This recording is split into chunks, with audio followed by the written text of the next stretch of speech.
అందరికీ నమస్కారం. నేను మీ మారుతి కిరణ్.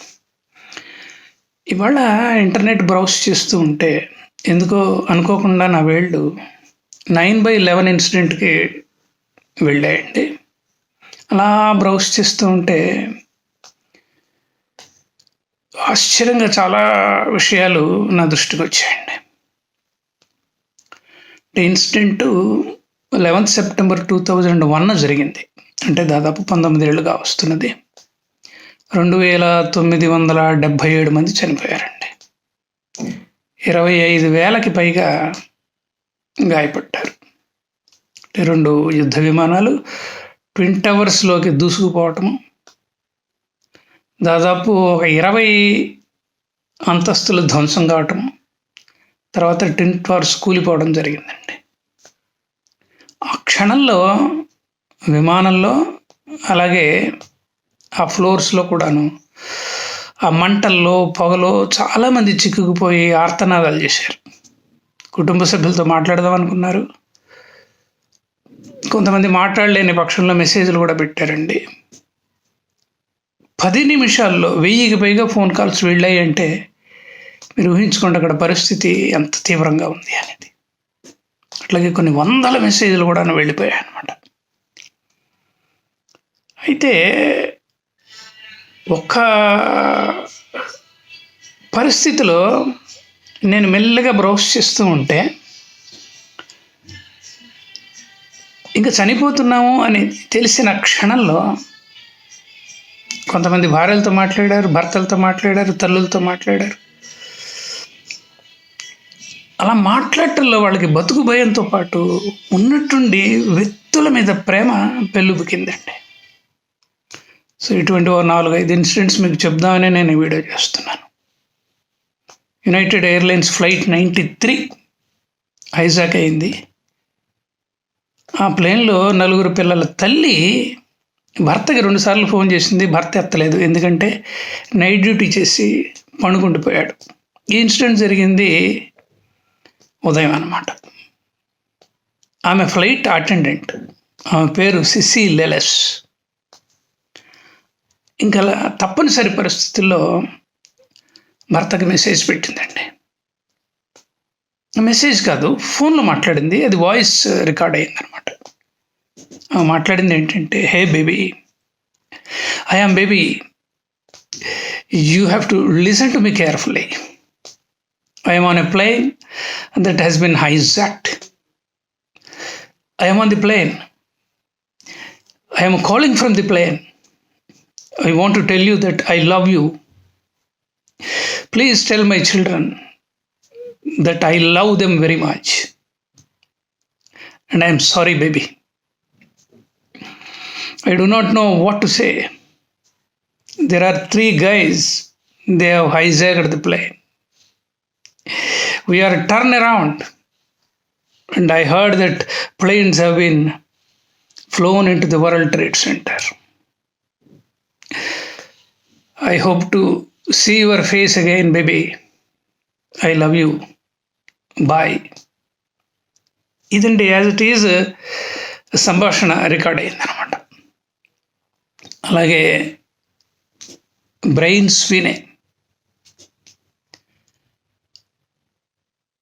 ఆమె ఏమందంటే, if things do not go well and it is not looking good, I just want you to know that I absolutely love you. I want you to do good, go have good times, and I just totally love you, and I will see you when you get there. Bye baby, bye. I hope I call you. ఇది కూడా విమానం నుంచి జరిగిన సంఘటనేనండి. అట్లాగే twin టవర్స్లోకి వస్తే Stephen మల్డేరీ అని 89th ఫ్లోర్లో ఒక ఆమె ఉందండి. వాళ్ళ అమ్మతో మాట్లాడింది అనమాట.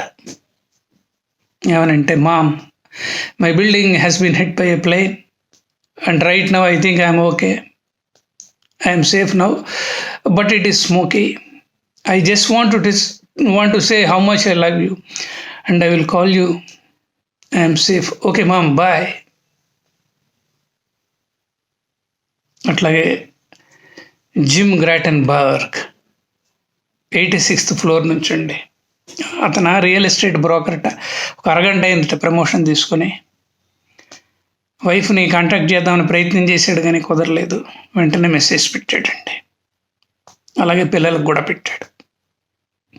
ఆ మెసేజ్ ఏంటంటే, there is a fire, I love you, tell Nicole I love you, I do not know if I am going to be okay.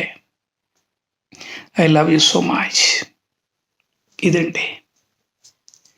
కానీ ఒక చోట వివరణిస్తూ ఏం చెప్పారంటే, అన్ని ఫోన్ కాల్స్లోనూ అన్ని మెసేజ్లో కూడాను ఒకటే జరిగిందిట. అదేంటంటే, నేను నిన్ను ప్రేమిస్తున్నాను, నిన్ను చూడాలనుకుంటున్నాను అని చెప్పేసి. అంతే, నేను నిన్ను ప్రేమిస్తున్నాను అని. కానీ చాలామంది వాయిస్ మెసేజ్ పెట్టారు, ఒకళ్ళిద్దరు మాట్లాడడానికి ట్రై చేశారు. తర్వాత వాళ్ళందరూ చనిపోయారండి. కానీ ఇక్కడ మనం గమనించాల్సింది ఏంటంటే, ప్రతివాడు కూడాను మరణం ఆసన్నమవుతున్న సమయంలో, అంటే వయసుతో సంబంధం లేకుండా మరణం ఆసన్నమవుతున్న సందర్భంలో ఇతరుల మీద ప్రేమను చూపెట్టి ప్రయత్నం చేస్తారండి. అది కూడాను చాలా నిజాయితీగా చేస్తారు. నేను ఈ ప్రస్తావన ఎందుకు పెట్టుకొస్తున్నానంటే, నిజంగా సంఘటన జరగలేదనుకోండి, అందరూ ఎవరి జీవన స్రవంతిలో వాళ్ళు అలాగే పయనిస్తున్నారు అనుకుందాం. నిజంగా ఇంత చక్కదైన ప్రేమను చూపెట్టరు కదా. అంటే మన జీవితంలో ఏదన్నా ఒక సంఘటన జరిగితే తప్ప మనుషులు వాళ్ళ విలువ తెలియదేమో అని అనిపిస్తున్నదండి. ఏ క్షణంలో ఏం జరుగుతుందో తెలియదండి. మన జీవితంలో ఎన్నో శుభపరిణామాలను చూసాం, అట్లాగే ఎన్నో దుర్వార్తలను విన్నాం, దుర్ఘటనలు కూడా చవి చూసాం. ఉన్నట్టుండి కొన్ని కుటుంబాల్లో పరిస్థితి ఒక్క నిమిషంలో తారుమారైపోయిందండి. ఇంటి పెద్ద పోవటం వల్ల కానీ, లేకపోతే ఉన్నట్టుండి ఆర్థిక నష్టం జరగటం వల్ల కానీ, లేకపోతే భూకంపాలు రావటం వల్ల, జన నష్టం జరగటం వల్ల ఉన్నట్టుండి పరిస్థితి తారుమారైపోయిందండి. అంటే ఏ క్షణంలో ఏం జరుగుతుందో తెలియదు. తెలుసు కదా, జాతస్య మరణం ధ్రువం, పుట్టినవాడు ప్రతివాడు గిట్టక తప్పదు అని చెప్పేసి. సో ఎప్పుడు ఏం జరుగుతుందో మనకి తెలియదు అని తెలిసినా కూడాను ఇగోకి పోతాం, మనం హానికి పోతాం, ఇతరుల మనసుల్ని గాయపరుస్తాం. కానీ ఇటువంటి దుర్ఘటన కనుక జరిగినప్పుడు ఉన్నట్టుండి ఒక్కసారి మనుషుల యొక్క మంచితనం గుర్తుకొస్తూ ఉంటుంది. సో దీన్ని బట్టి మనం నేర్చుకోవాల్సింది ఏంటంటేనండి, మనలో ప్రేమ పెళ్ళుపుకాలి అంటే ఏదన్నా ఒక దుర్ఘటన జరగాల. హాని చంపుకొని మనుషుల్ని ప్రేమిస్తే సరిపోదా? అంటే వీళ్ళల్లో చాలామంది నాకు అనిపిస్తూ ఉంటుందండి, నిజంగా ఈ సంఘటన జరగకముందు 15 ఏళ్ళు 20 ఏళ్ళు కలిసి ఉంటారు కదా. మరి ఇంత చిక్కదనంతో ఐ లవ్ యూ అని ఎప్పుడన్నా అన్నారా? నిజంగా ప్రేమించారా? ప్రేమించి ఉండవచ్చు కానీ అనుమానమే. కాబట్టి ఇటువంటి సంఘటనలు కనుక మనం దృష్టికి కనుక మనం చూడగలిగినట్లయితే, నిజమే కదా, ఈ ప్రపంచం అంతా ప్రేమమయంతోనే నిండి ఉంది కదా. కానీ ఆ ప్రేమను నిజంగా మనం గమనిస్తున్నామా? ఆ ప్రేమను నిజంగా పంచుతున్నామా? ఆలోచించుకోవాలండి. నేను ఎక్కడోసారి కూడా చెప్పాను, అదేంటంటే, తండ్రి లేకపోతే బాధ్యత విలువను, తల్లి లేకపోతే ఆకలి విలువ తెలుస్తుందట. అట్లాగే సోదరులు లేకపోయినా, జీవిత భాగస్వాములు లేకపోయినా ప్రేమ విలువ తెలుస్తుందండి. కాబట్టి అన్నీ ఉన్న మనం నిజంగా ఏం చేస్తున్నాం?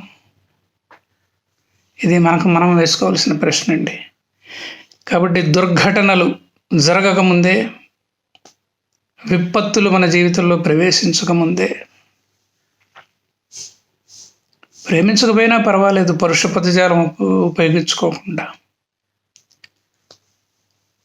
నిజాయితీగా మాట్లాడితే చాలండి.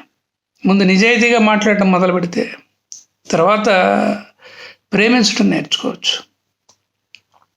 ఇబ్బంది ఎక్కడొస్తుందంటేనండి, అందరూ మాట్లాడుతూనే ఉంటారు కానీ మాట్లాడేటప్పుడు ఆ మాటల విసురు ఎలా ఉంటుందంటే ఇతరులను గాయపరుస్తూ ఉంటుందండి. కాబట్టి మాట్లాడటం నేర్చుకుంటే పోట్లాట్లు తగ్గిపోతాయి. కాబట్టి ఈ దిశగా మనం ఆలోచిద్దామండి. దుర్ఘటనలు జరిగే లోపలే విపత్తు మనల్ని కమ్మేసే లోపలే ఒక్క క్షణం కళ్ళు మూసుకుని నిజాయితీగా ఆలోచించి మన చుట్టుపక్కల ఉన్న వ్యక్తుల్ని, మన జీవితంలో ప్రవేశించిన వ్యక్తుల్ని ప్రేమించడం మొదలు పెడతాం. మంచిగా మాట్లాడటం మొదలు పెడతామండి. సో ఇది నేను ఈ వీడియో ద్వారా చెప్పాలనుకుంటుందండి. మీ అందరికీ నచ్చే ఉంటుంది అనుకుంటాను. ఉంటానండి. నమస్కారం. నచ్చితే నాకు ఫోన్ చేసి చెప్పండి. 9491063089 నా ఫోన్ నెంబరు. అప్లోడ్ చేసేస్తాను. సబ్స్క్రైబ్ కూడా చేయండి. చాలా వీడియోలు ఉన్నాయి చేసినవి, ఇది కూడా చూడొచ్చు, రేపు పొద్దున చేయబోయే కూడా చూడొచ్చండి. Thank you very much.